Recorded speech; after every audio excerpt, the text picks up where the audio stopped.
donc asalaamaaleykum wa rahmatullahi taala wa barakaatuhu maa ngi leen di nuyu di leen sant ci ba nga xamante ne jeexal nañ li nga xamante ne moo ñu fi dajale woon tey ci su ma ko doon wax ci wolof dama naan àllarbay police parce que police dañoo décider yenn àllarba yi ñu jël ko di waxtaan ak population bi di waxtaan ak société civile di waxtaan ci suñu biir di waxtaan ak force de défense et de sécurité yi di waxtaan ak képp koo xam ne ci askan wi nga bokk muy journaliste muy leneen ci li nga xamante ne mooy ni ñu waree jàppee suñu kaaraange wala ni ñu ko war a defee ba taxoon na tey ñu ngi doon waxtaan ci li ñuy wax la gouvernance sécuritaire et l'approche collaborative su ma ko doon tënk dama naan maanaam kaaraange nan lañ ko war a téye ci réew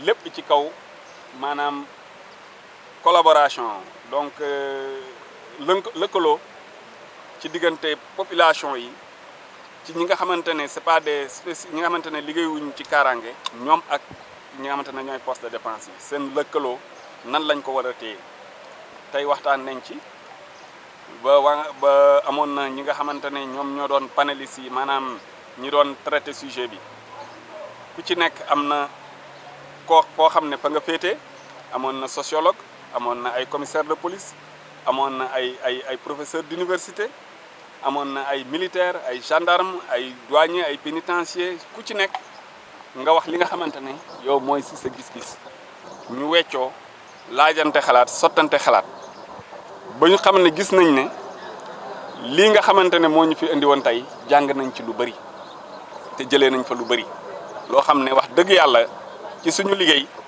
ëllëg suñu def dinañ ko ci boole dugal ko ci suñuy action ba nga xamante ne suñ jëflante ak population bi suñ jëflante ak nit ñi nga xamante ne ñun ñoo leen war a jox sécurité gën a yemb te gën a yomb te gën a baax loolu moo li nga xamante ne moo sabab woon suñu daje tey bi ma bëgg a wax ne àllarba yooyu mbir moo xam ne la dañ koy continuer mosoon na fi daan am ñu tax arrêté woon ko waaye ñun dañoo décider ne ci suñu magistère maanaam période bi nga xamante ne dañuy jiite police incha allahu dinañ ko jéem a dekkalaat parce que dafa amoon njëriñ ci la ñuy waxtaan ak population yi la ñuy waxtaan ak nit ñi parce que dañuy soxla dégg li ñuy nit ñi di wax soxla aussi ñun aussi nit ñi di ñu dégg communication boobu dafa war a am suñu diggante police ni ma ko waxee woon ci biir nee naa leen police du loo xam ne c'est à part parce que ñun ci biir askan bi lañ bokk ci askan bi lañ sosoo dañoo am wàll ci askan bi dañ ci am ay doom ay nijaay ay bàjjan ak lépp ba pare bokk ci biir ñu yar ñu en tant que sénégalais donc lépp loo xam ne war nañ ko tënk mu jëm ci intérêt Sénégal war nañ cee waxtaan ak nit ñi war nañ cee sottante xalaat nit ñi war nañ cee sottante xalaat ak ñëpp parce que yàlla def na amul benn doomu aadama bu yor lu ñuy wax le monopole de la vérité waaw kenn dëgg xale bu ñu koy waxee rek kusa la mag da koy for xale da koy for jigéen da koy for màgget da koy for ku nekk da koy for donc loolu moo tax ñu soxla di waxtaan ci suñu biir àllarbay police yooyu nag loo xam ne day wéy la incha allah xamuñu ci ñaata weer lañ koy tënk après noppalu suñ dafee at tàmbaliwaat ko di ko def ba nga xamante ne dinañ mën a à chaque fois di waxtaan ci suñu biir li ñuy waxtaanee du loo xam ne dañ koy tànn dañ koy saytu waxtaan ceeg ñi nga xamante ne mooy askan wi waxtaan ceeg ñi nga xamante ne mooy jàngalekat yi ñi nga xamante ne ñooy universitaires yeeg étudiants yeeg élèves yeeg ñëpp pour jël li nga xamante ne moo intérêt société bi ñu waxtaan ci parce que nag ñun ñëpp ay sénégalais lañ bu lépp weesoo suñu réew moo ñu ñor te loolu lañ war a jiital te incha allah loolu lañ fas yéene di ñaan comme na ma ko waxee sànq peut-être benn jour boo xam ne dinañ am journaliste mu bokk ci ñi nga xamante ne mooy panélistes yi ñu wax ci diggante ñun ak journalistes yi force de défense ak journalistes yi lan moo war a nekk suñu taxawaay parce que lu am solo la yéenay génnee li nga xamante ne moom la ñuy liggéey yéen a mun mettre en valeur li nga xamante ne moom la ñuy liggéey li nga xamante ne mooy message yi nga xamante ne bëgg nañ ko jàllale ci population bi pour seen kaaraange yéen a ñu ko mun génneel yéen it soxla ngeen ñu ci seen liggéey ba nga xamante ne lépp loo xam ne police war na ko def wala kaaraange boo xam ne war nañ leen ko indil si seen liggéey ñun nit war nañ ko mun def parce que ñun ñëpp a bokk réew mi donc loolu exemple bu ma doon tënk la rek mais ngeen xam ne daal tey moom vraiment nous sommes satisfaits vraiment kontaan nañ ci li nga xamante ne am na tey te ñu ngi sant yàlla di ñaan yàlla wéyal ko ci jàmm ñun ñëpp ñu fekkee ko ci jàmm asalaamaaleykum wa rahmatullahi taala wa barakatuh. Faire le profil des hommes, c'est extrêmement important. Faire le profil des hommes dans un service. Quand on fait le profil des hommes, ça vous permet de savoir à qui confier des responsabilités. Mais ça vous permet également de savoir qui choisir pour les tâches ponctuelles, urgentes et sensibles. Si vous ne le faites pas, vous confiez ça à n'importe qui, vous faussez le débat. Amenez ce que moi j'appelle, ce que les psychologues appellent les hommes de type A et de type B. Cher professeur, je le dis sous votre contrôle. Les hommes de type A et de type B, faire le profil psychologique de son personnel afin d'aider les hommes négatifs, les personnes négatives, c'est les personnes de type B, à devenir positives dans le service. Il y a des gens qui s'isolent dans un service, qui sont très négativistes, qui ne veulent rien du tout, qui ne s'entendent avec personne. Ces gens-là, il ne faut pas les isoler. Il ne faut pas leur confier certaines tâches, c'est vrai, pour des raisons d'efficacité et d'efficience, et pour de prudence d'ailleurs. Mais il ne faut pas non plus leur montrer que vous ne valez rien du tout. On ne peut pas vous faire confiance, on ne peut pas vous confier des responsabilités. Il faut les intégrer. Comment les intégrer? Maintenant, tout dépend du profilage du chef de service. Interagir subtilement avec les bons esprits sans en donner l'impression. Il ne faut pas qu'ils disent le chef ne me confie aucune responsabilité. Ils disent que je suis fou. Il y en a qui le disent dans un service. Heureusement d'ailleurs que la police a maintenant intégré, je pense, un autre filtre. C'est le test psychologique avant d'entrer dans la police. Animer le groupe. Un chef de service doit être un animateur. C'est extrêmement important. Ça peut même changer des idées. Créer un bon climat empreint de convivialité. Rester juste en sanctionnant en fonction du mérite. Un chef de service, il doit être juste. Ça ne doit pas être le contraire. Organiser des séances récréatives, sport, repas de corps, autres initiatives de détente du groupe. S'ouvrir à l'extérieur pour interagir avec le voisinage. Sport, don de sang, repas de corps, participation aux événements du lieu d'implantation du service. Maintenant, puisqu'on connaît maintenant son service, on doit pouvoir s'ouvrir au voisinage, connaître le milieu, son milieu d'évolution. Études sociologiques. Le modérateur me dit qu'il me reste 2 minutes. Pauvreté, promiscuité, chômage des jeunes, climat social, réalité socio-culturelle, précarité, situation géopolitique locale, etc. Ça, on doit le connaître. Études géopolitiques, situation politique, représentants des partis politiques, les représentants du parti au pouvoir. C'est extrêmement important également de les identifier. Tendance électorale, tension notée entre militants, sympathisants, autres réalités. Mais études criminelles, point chaud du secteur de compétences, les typologies criminelles, modèle d'évaluation de la délinquance, âge noté parmi les délinquants, engagement ou non des populations pour lutter contre la délinquance. C'est fréquent en banlieue d'aller faire une interpellation pour trafic de drogue et avoir toute une population ou tout un quartier sur son dos pour s'opposer à l'interpellation et à la conduite de mise en cause. Parce que quelque part, c'est quelqu'un qui tient beaucoup de familles du fait de la pauvreté endémique. Tenue de statistiques correctes sur la délinquance, je vais effleurer rapidement avant que le professeur ne m'arrête, pour embrayer un peu sur la 3e étape, rencontrer les délégués de quartier. C'est ce que je disais tout à l'heure. Identifier le comité ou l'association des délégués de quartier, l'autorité administrative peut servir de facilitateur. Connaître leurs besoins sécuritaires et dégager un plan de travail pour éradiquer les problèmes posés à l'occasion de ces rencontres et mettre le service à leur disposition.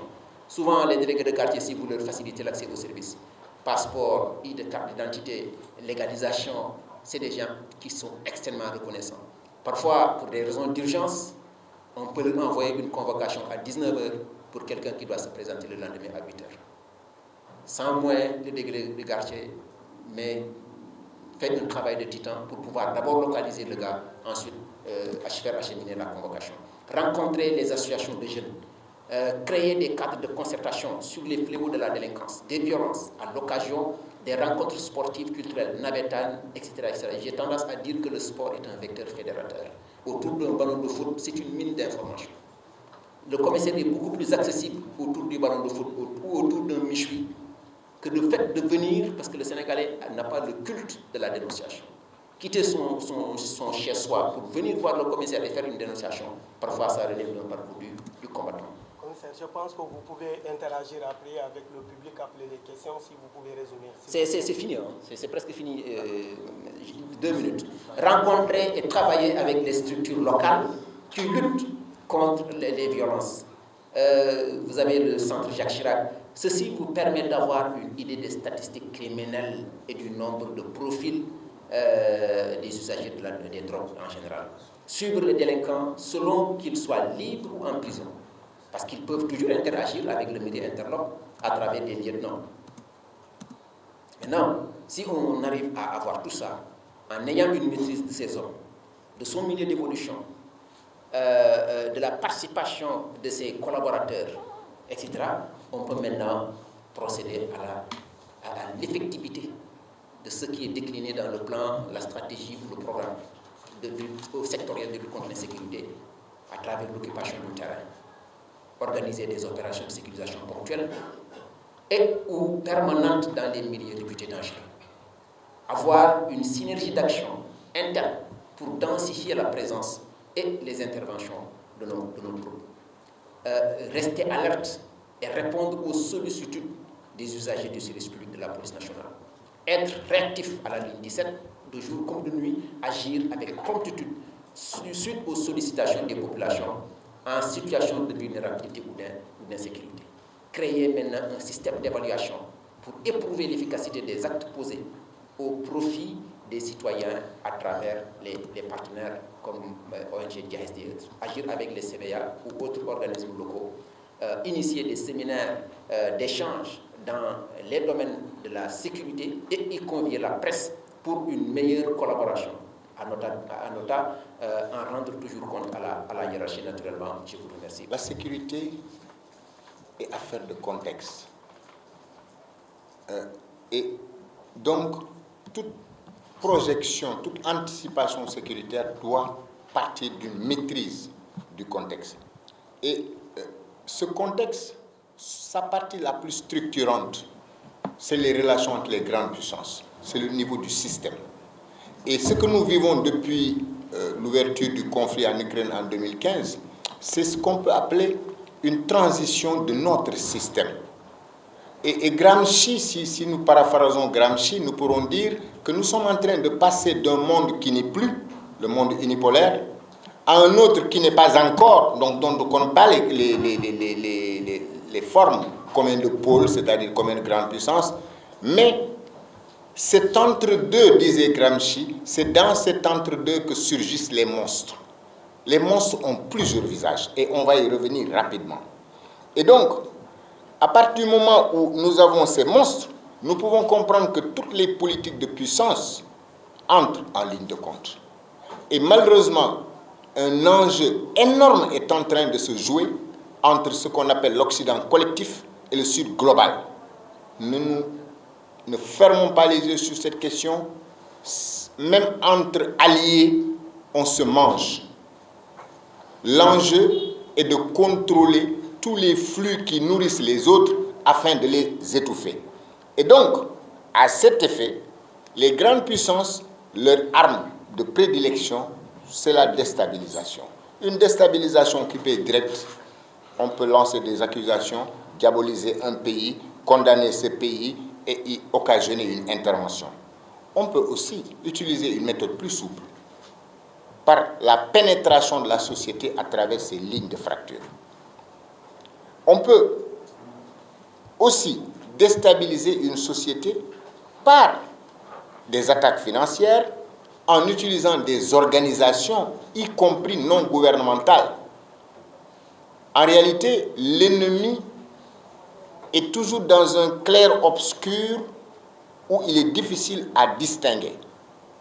Et donc, nous sommes dans une période où je dirais que la menace prend des formes tellement diverses, tellement variées et tellement fortes que, comme je disais tout à l'heure, je n'ai pas envie d'être dans les chaussures de quelqu'un qui a une responsabilité dans la police, dans la gendarmerie ou dans l'armée. parce que c'est leur période. Et en même temps, nous parlons tous de terrorisme, mais le terrorisme, quand on regarde les témoignages qu'on en donne, c'est une arme de puissance. Les grandes puissances créent des organisations terroristes, les grandes puissances, de la même manière qu'ils généraient des mercenaires. En réalité, quelle est la différence entre quelqu'un qui est habillé en islamiste ou qui est habillé en tenue de militaire comme un mercenaire? Il n'y en a pas. C'est la même finalité. Et donc, dans ce cadre, les forces de défense et de sécurité, notamment la police et la gendarmerie, à mon avis, doivent retrouver le paradigme de l'araignée. C'est-à-dire, vous avez étalé vos antennes tellement, et vous êtes au centre, au point que chaque fois qu'on touche à un endroit, le signal vous parvient. Et je reviendrai sur l'utilité de ça. Parce que finalement, la sécurité, il y a des questions qu'on doit se poser. Sécurité de qui? Sécurité contre quoi? Ou contre qui? Et c'est de toute cette analyse que nous puisons dans le contexte que nous pouvons utiliser des concepts qui sont à côté de nous. Le concept de sécurité humaine, sa dimension holistique insiste sur un point très important.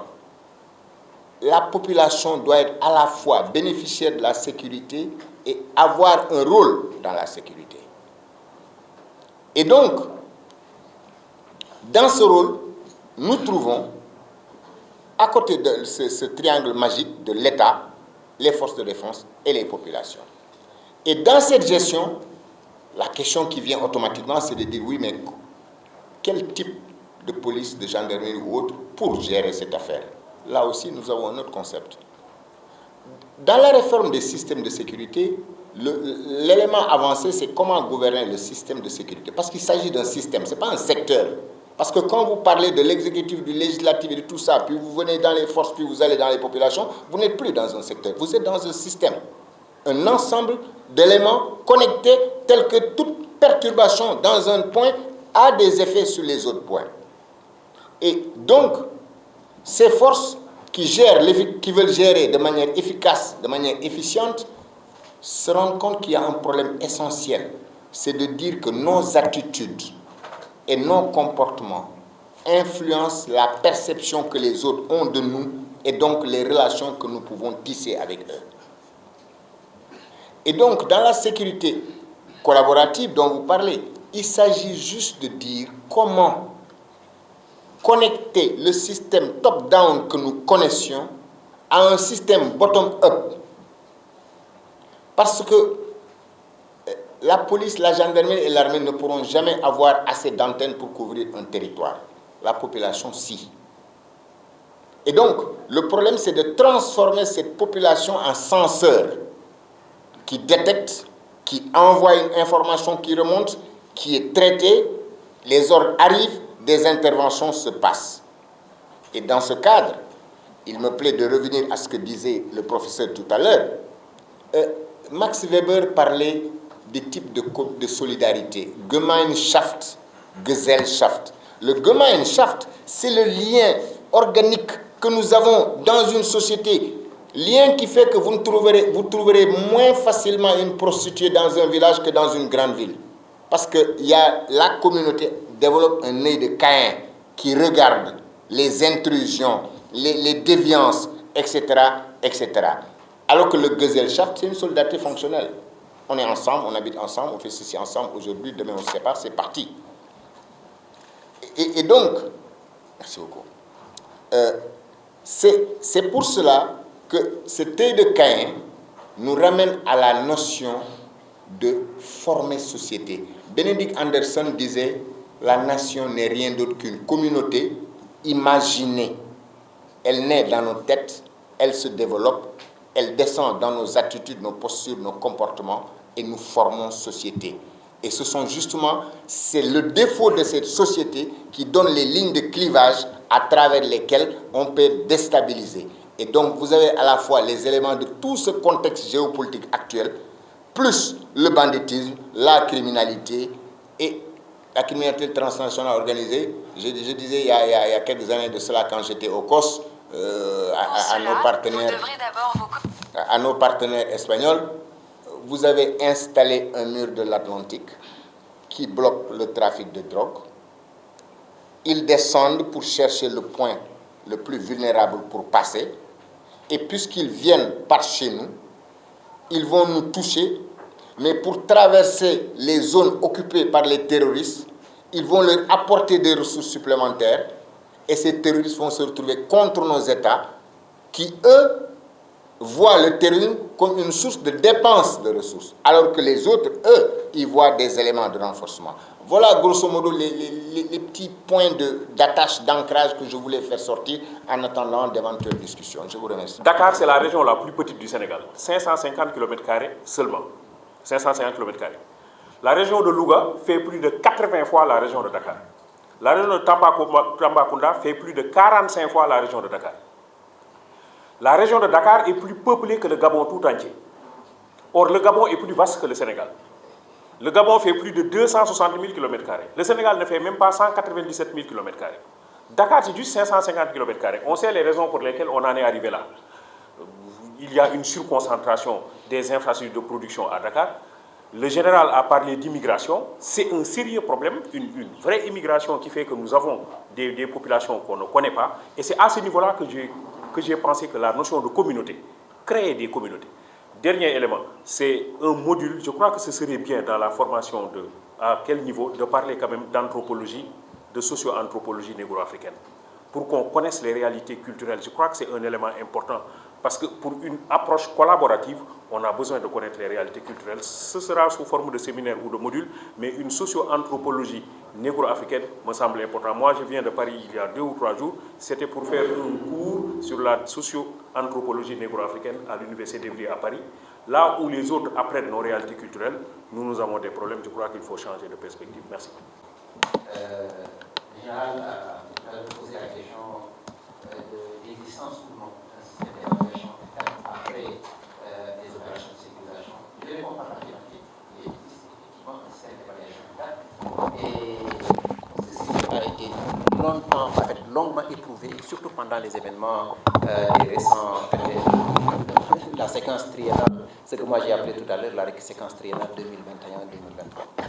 On a effectivement un système d'évaluation interne qui nous a permis d'apprendre de nos erreurs, mais de rebondir également sur les typologies des manifestations, sur les carences qui ont été observées dans le cadre de l'effectivité des missions de police au plan opérationnel, mais également de nous rendre davantage meilleurs par rapport aux opérations qui ont suivi plus tard. C'est pourquoi d'ailleurs, c'est ce qui explique le fait qu'on s'est à chaque fois perfectionné, malgré la carence de l'effectif, des moyens, mais malgré la violence également des manifestants. Parce que ce qu'il faut dire également, c'est qu'au plan psychologique, les gens ne se sont pas trop...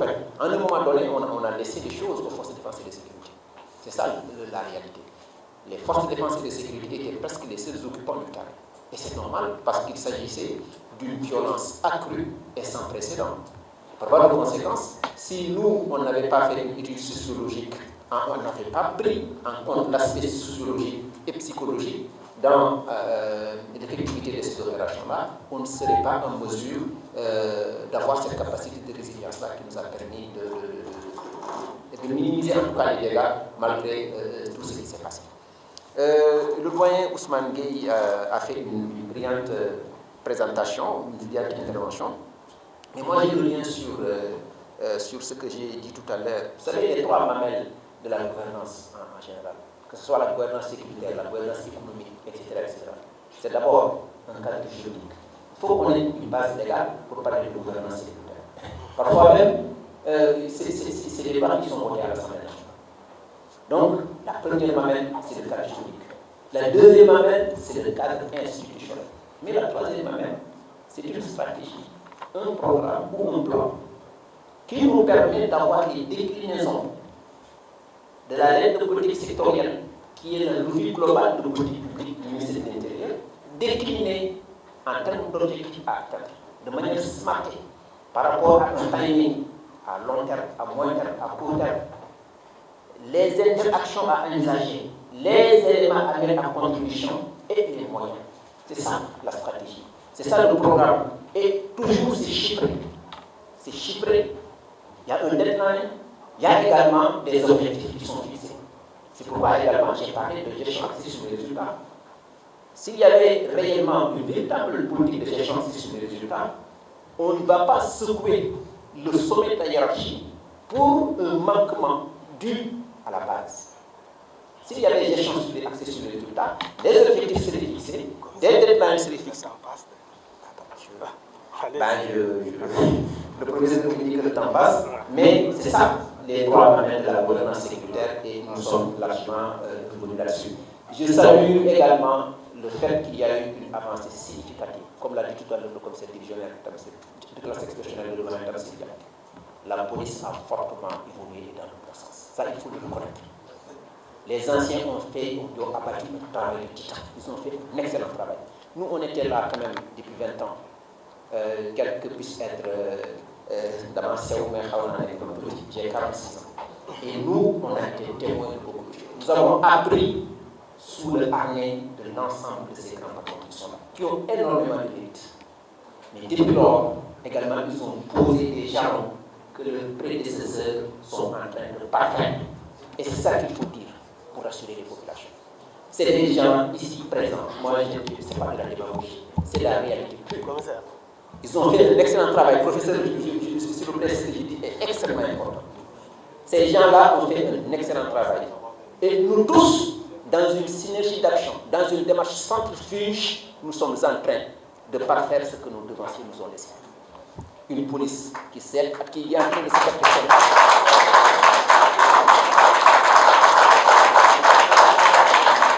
Merci. Une police qui est en train de se perfectionner. Une police décomplexée. C'est extrêmement important. Une police complètement décomplexée. Avec des sommités de tout genre et dans tous les secteurs de compétences. C'est ça la réalité actuelle. Et c'est ça que nos devanciers qui sont là nous ont laissé. Nous ferons tout pour préserver ces polices. Nous ferons tout pour maintenir la dragée haute et fièrement la tête haute. Inch'Allah, nous y parviendrons. Je vous remercie. À ce niveau du triangle, au sommet du triangle, il y a à la fois l'exécutif pour les orientations, il y a le législatif pour les lois, il y a les tribunaux. Nous sommes tous passibles de cela, n'est-ce pas? Les tribunaux, on les connaît dans ce cadre.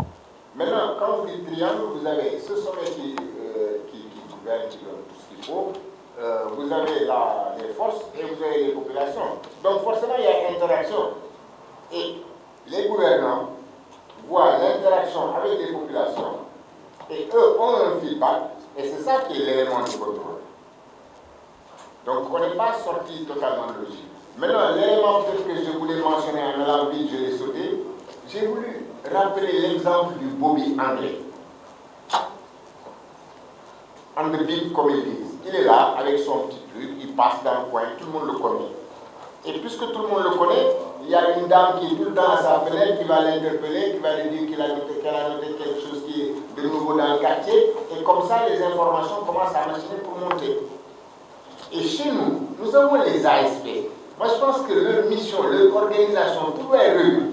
Imaginez justement dans chacun de ces corps, quand dans vos ASP, vous avez quelqu'un du cru qui connaît les gens et qui donc intègre les autres éléments qui sont avec lui pour mieux maîtriser le secteur, arrive même à une cartographie des menaces de chaque zone. Parce que les menaces ne sont pas les mêmes partout. La menace à Ziguinchor, la menace à Tamba, ne sont pas les mêmes. Et donc je pense que nous devons aller dans ça. Maintenant, pour finir, je pense qu'il y a quelque chose que les Sénégalais oublient. Il y a eu beaucoup de changements, mais à un moment, on a embauché beaucoup de jeunes sans avoir le taux d'encadrement nécessaire. Et donc, les jeunes sont censés faire des erreurs parce qu'ils manquent. Mais avec le temps, ils vont arriver justement à cette compréhension de la sécurité. Et surtout, prenez n'importe qui, donnez-lui de la puissance. On dit que la puissance corrompt, la puissance absolue corrompt absolument. Vous prenez un tout jeune, il a cette chose que lui donne l'État. Mais il se sent invincible. Vous l'habillez de certaines tenues, il se prend pour Superman. Un peu comme à l'école d'officier, on nous fait croire, c'est la fabrique des Superman. Même si on lui en sort, vous l'attaquez. que les anciens ont pour responsabilité de maîtriser et d'utiliser comme le laser pour l'envoyer vers l'action. Et ça, c'est un défi pour tout le monde, y compris l'encadrement et la formation.